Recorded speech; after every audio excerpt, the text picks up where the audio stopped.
How are you doing? I'm Warren Techentin. I am a graduate of Poly from many years ago, class of '86. A legendary class. We had a very tight group of friends. Thanks, you guys, Katie, Catherine, for inviting me to share my experience. How many people here are interested in maybe even becoming an architect? How many people are interested in just getting involved in the kind of building industry generally? Same people. And then how many people just like architecture? I don't really have a structure for this, but I can talk to you guys about pretty much anything you want. After graduating here, I went to Cal and did a 4-year program there, which pretty much means you have to do a graduate program. That's pretty much the way pretty much everything is these days. You're just going to have to do graduate programs. And then after that, went to Harvard and was there for 3.5 years. I also got an urban design degree, and I was working in different places here and there. And then after that, I really enjoy the kind of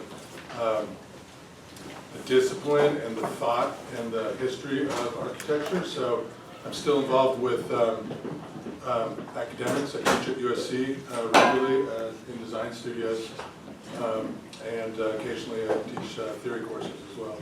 So I can never quite leave school. I enjoyed the whole process. So I can certainly talk about that, but my work is oftentimes focused on issues of housing and urbanization, and so that's something that's kind of wildly, sort of happening right now in Los Angeles, right? The kind of incredible influx of people, the huge homeless population, the need, the kind of emergency need to try to build more housing just to accommodate people. Our office is part of it along with many other offices. It's a pretty incredible situation happening. And so, can certainly talk about housing and those issues as well. I don't know which way you guys would like to go. This is some of our work that we've done. I'm showing you the housing projects largely because that's what we've been doing lately. Right now we have 11 buildings that are under construction. These are some that have finished recently, but we also do houses. It's an experimental piece that I did a while back. And then, of course, Garland Theater, which my firm did, and we're just completing right now.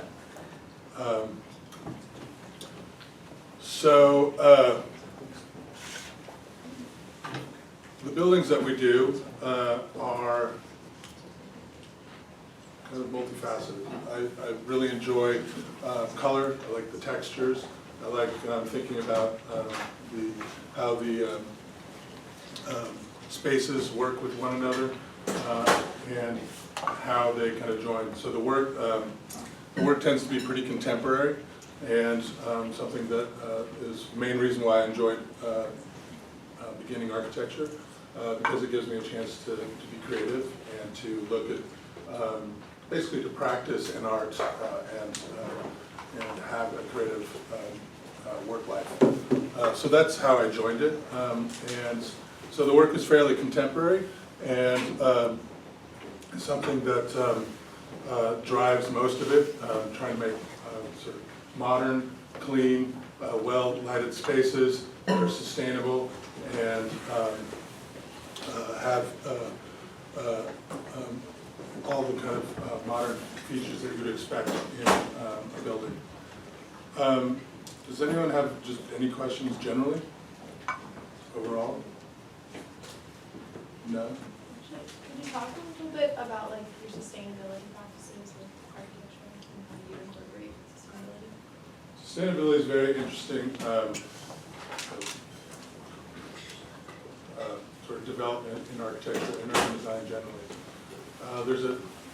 Our office believes very strongly in it, and we do a lot of research to kind of devise new ways of doing it, trying to kind of always push the designs further.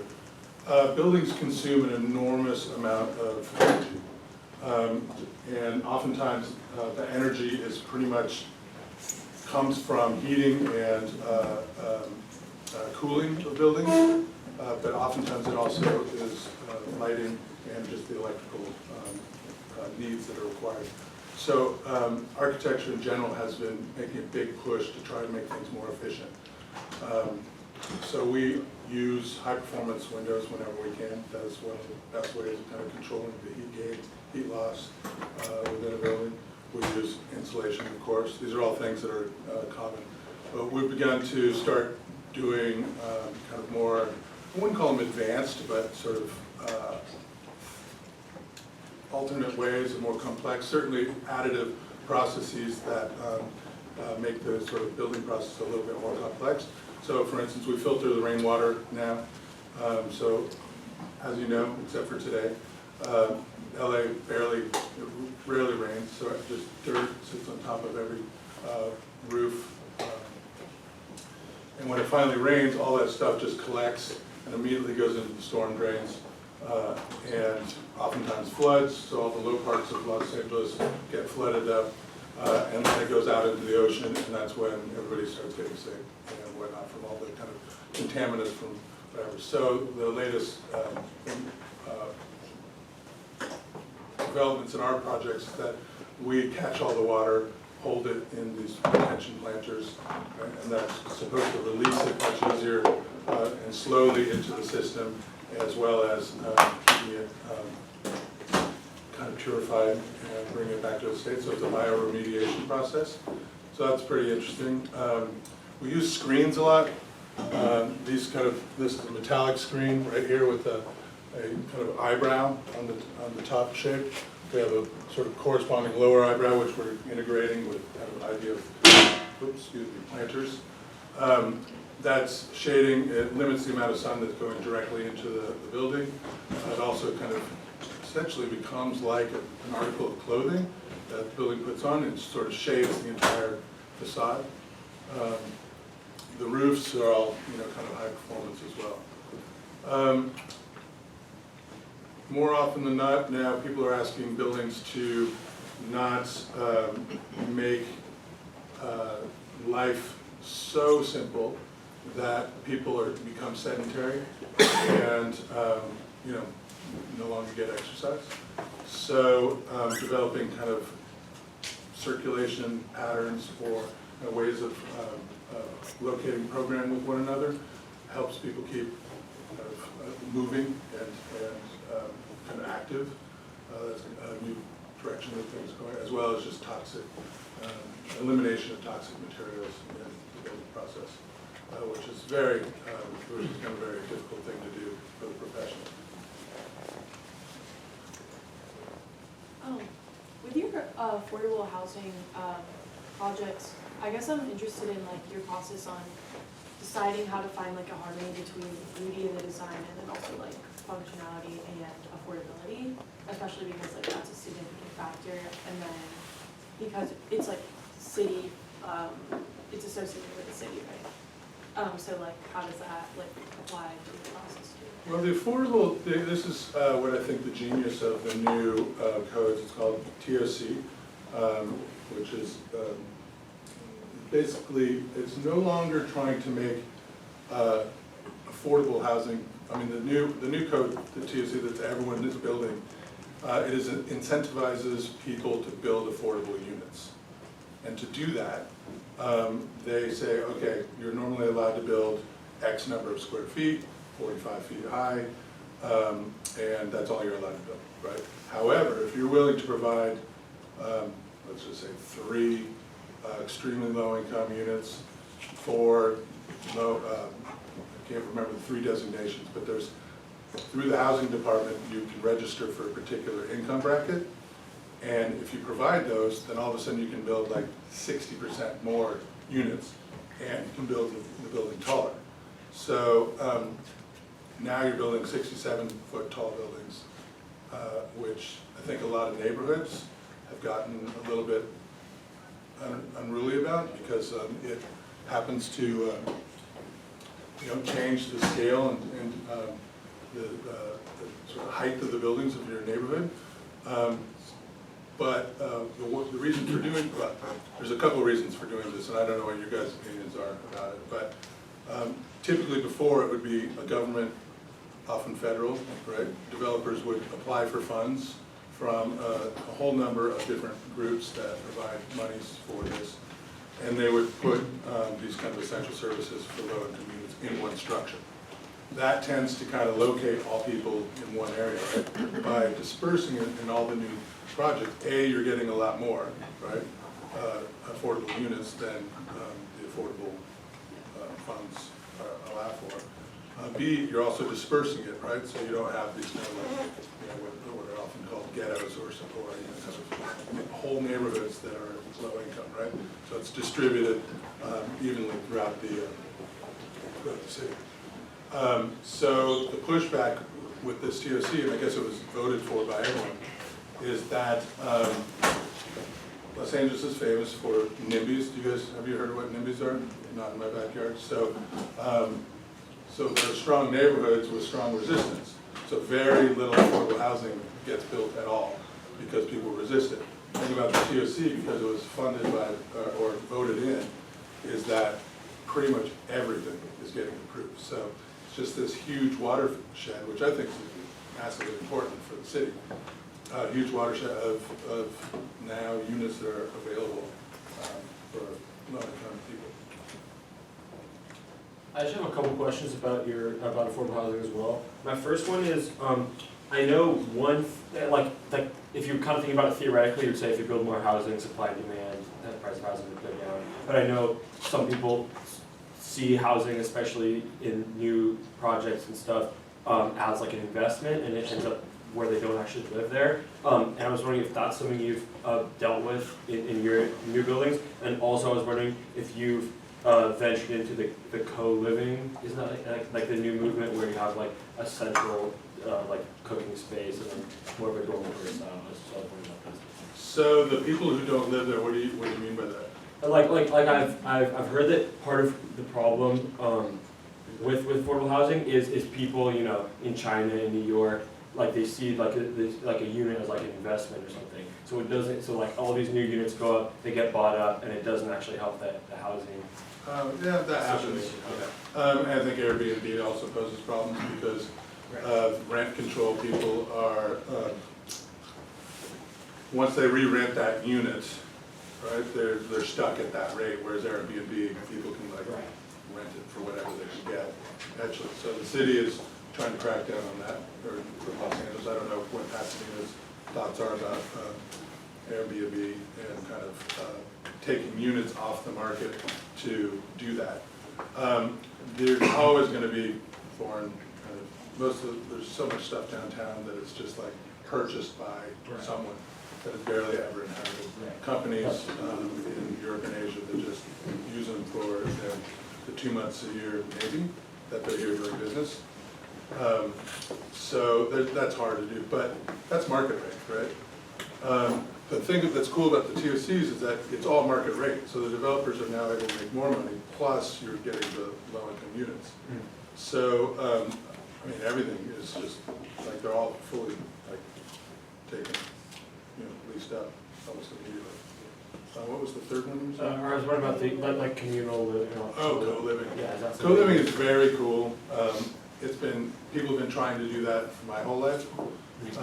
It was, when I was a student, everyone was talking about it. I think it started in the 70s.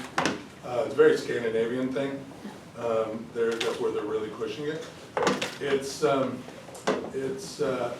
think it's great because it gives people who are very busy, especially, I think it's now where most families are dual income families, right? There's very few people who are just, one breadwinner nowadays. Almost everyone else is dual income. So what's cool about co-living is that it's like clusters of, let's say, 15, 18 families, and one day a week, let's say your family prepares dinner for everybody, right? And then there's like mechanisms in place to take care of the kids, or share resources and pool resources, right? So what's nice about that is you can kind of organize routines and sort of have other people kind of help raise children and stand up for the family. Have you ventured into possibly designing a building co-living spaces? I would love to for somebody. So I've only developed one building myself. Oh, That's this building. And to do a co-living, I think would be a lot to ask. I think there are co-living projects here in Los Angeles. There are a few in the valley, but something like that. are there? I think they're like, I think it's like they're fast, like people are wanting to open more as like in the last few years. Oh, I think what you're maybe referring to is kind of, there's also the rise of the WeWork Yeah, situations, right.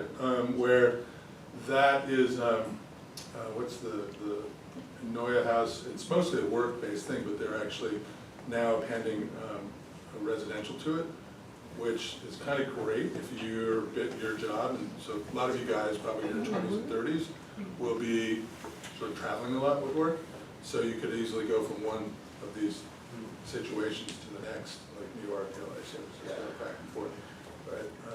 And it's kind of cool to have the smaller unit, right, where it's really just a bed and a closet, and then all the other kind of amenities just sort of sprinkled around the building, right? But that's right, brand new. That, I think that the way you're talking about it, not the 70s version. Right. The shared family. Yeah.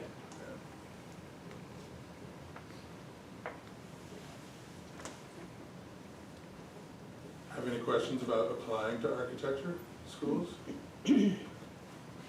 What does that path look like? It's long. It's not as long as medicine, but as I mentioned, it does. So you'll probably have to. If I were you, I'd be taking your physics classes here.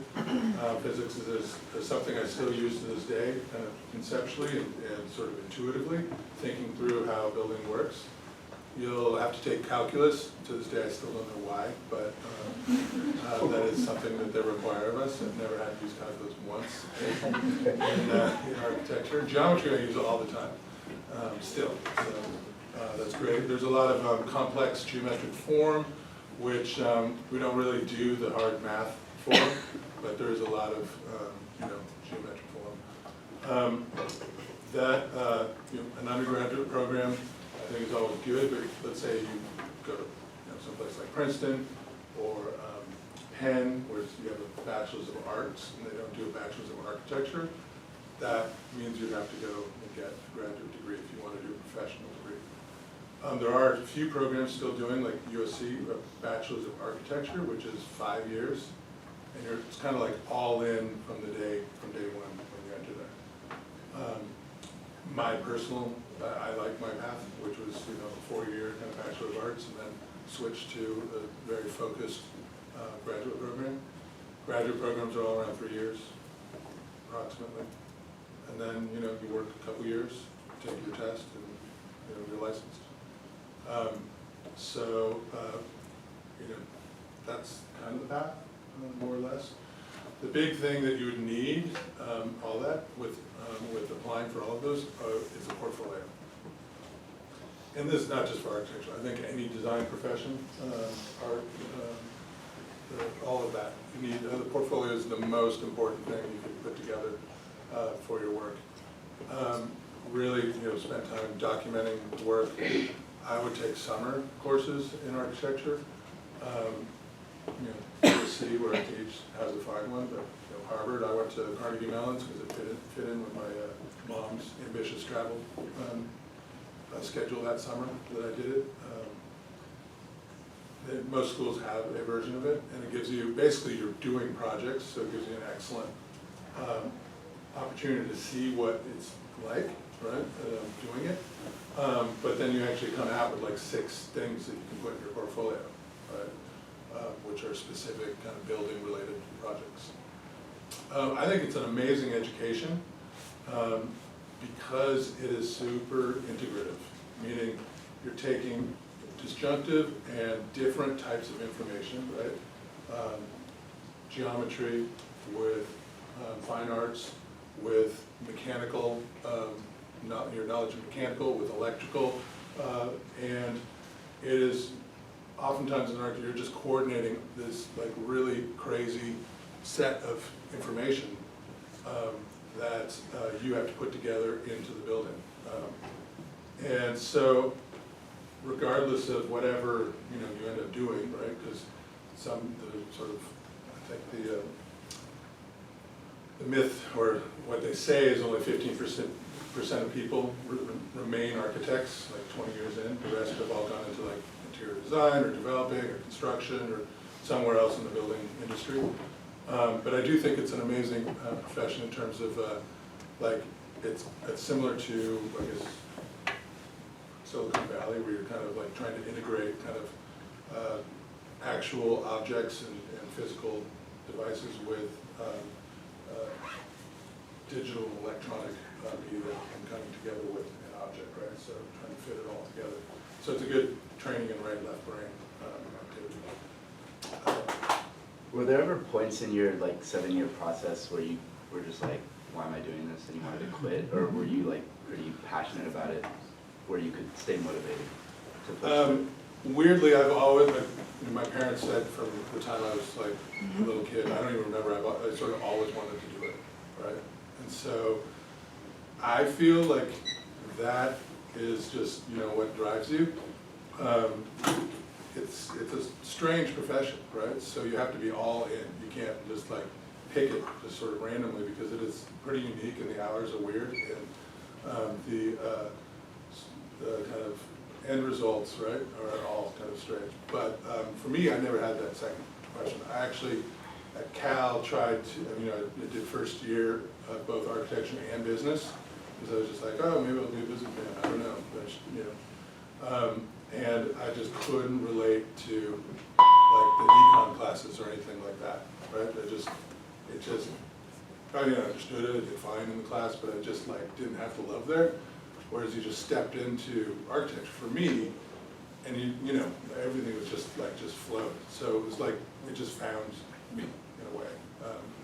And so, that's just the path I was sort of meant to take, I guess. But it is, it's a strange profession, so you have to kind of be all in, and, if it's at any point difficult, then that would be the time to check yourself. How would you say your style as an architect has changed over the years, and then can you attribute any like strong influences in terms of like specific buildings, or just you as an architect in general? I mostly have been very interested in this one office called the Office of Metropolitan Architecture. It's OMANG, it's Rem Koolhaas's office located in Rotterdam. They have done some fantastic projects, but more than anything, they've written a lot of amazing things just about the city and about how people interact with buildings. It's kind of a very deep, all the buildings of his sort of do a very good job of kind of pulling a sort of a disciplinary idea into them. Like it's always going back and referring to aspects of history, but at the same time they're super social, right? And they endeavor to bring people together and find ways of marrying program and space form in new ways that kind of help create events, or kind of make new types of events possible, right? So events are all located in buildings, right? They happen outside too, obviously, but you can actually use buildings in a way to try to script events, or try to script informal use and kind of activities. And so I've always been sort of interested in what they've been writing about in his building. So their biggest project is a CCTV building in Beijing, the one that goes down, right? They call it Big Shorts in Beijing, because it looks like a guy sitting down. But that's one of them. I would say my style's been fairly consistent. I tend to gravitate towards collage. For me, that comes out of my interest in the city. When you go to, let's say, a place, when you drive around Los Angeles, it's an old enough city that you see all aspects of history kind of present, right? You see super old buildings, you see new buildings, you see people who've done these add-ons. So everything starts to look like it's just being kind of like added on to one after another. Similar, if you go to Rome, Rome is famous for this, right? There's been lots of theories and stuff written about Rome called bricolage, which is the over that 3,000-year history of that city, you just see like the slow adjustments and additions to all the buildings there, which is, the buildings are all kind of weird in a way if you really look at it. Like some of it's composed, but then all of a sudden like windows and additions are happening, and that's what makes Rome kind of fantastic, right? So I've always moved towards that, gravitated towards it, and I try to be as colorful as possible. I just enjoy color and think the world needs more colorful buildings, less white and beige buildings. So.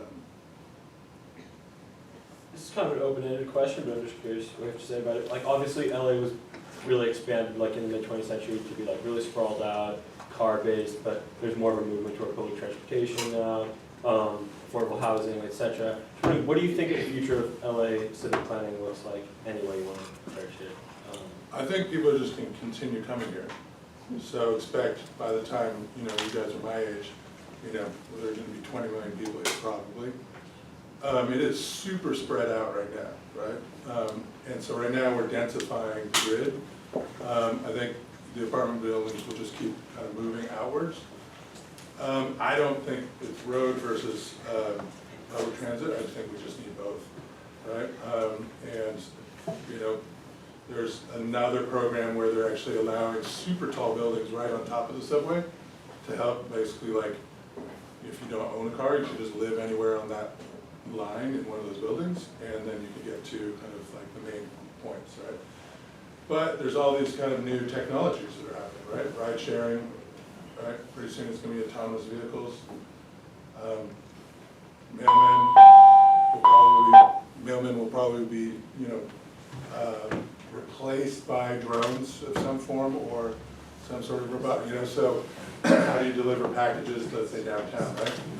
What's that, 5 minutes? Okay. How do you deliver packages downtown, like, do you come to above? Has anyone seen those videos from Amazon?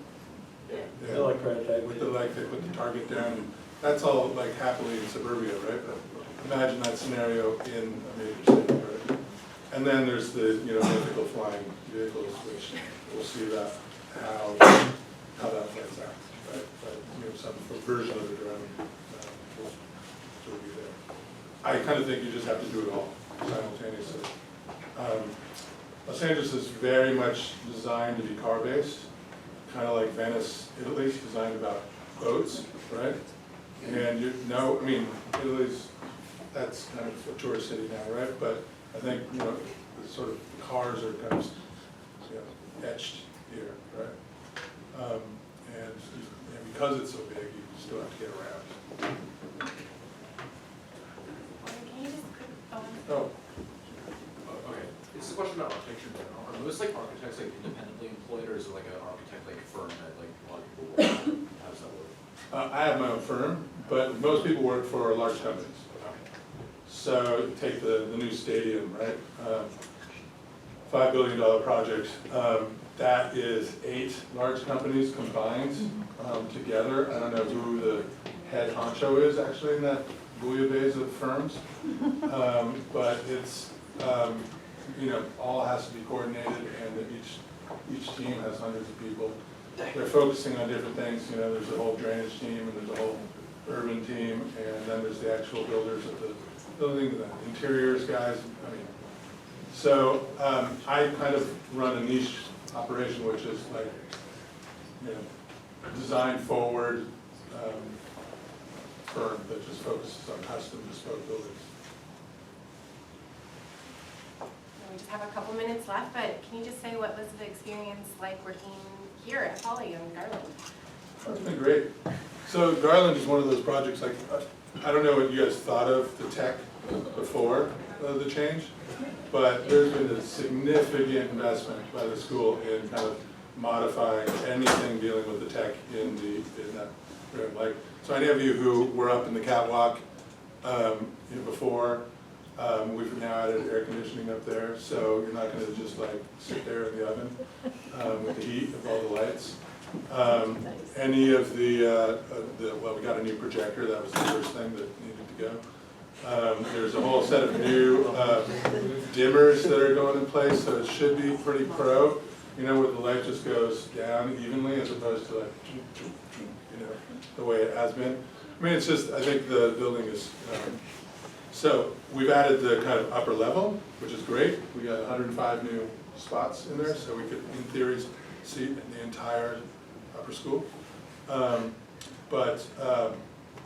think the real great, and I think it looks great, I'm really happy with it. We didn't have to blow up the roof, all of that stuff was just there, we just fit it in. It's very tight, and everything, you know, we're having to do kind of some fancy construction to make everything thin. But it's a little bit like yacht design, where you're just trying to fit a bunch of stuff in a very tight space. But I think it's going to be great, and I think even better, I think the performances are going to be fantastic. Nice. I think that Poly's invested a lot of time and energy and money into the tech system there, so I think it's going to be, I'm looking forward to my new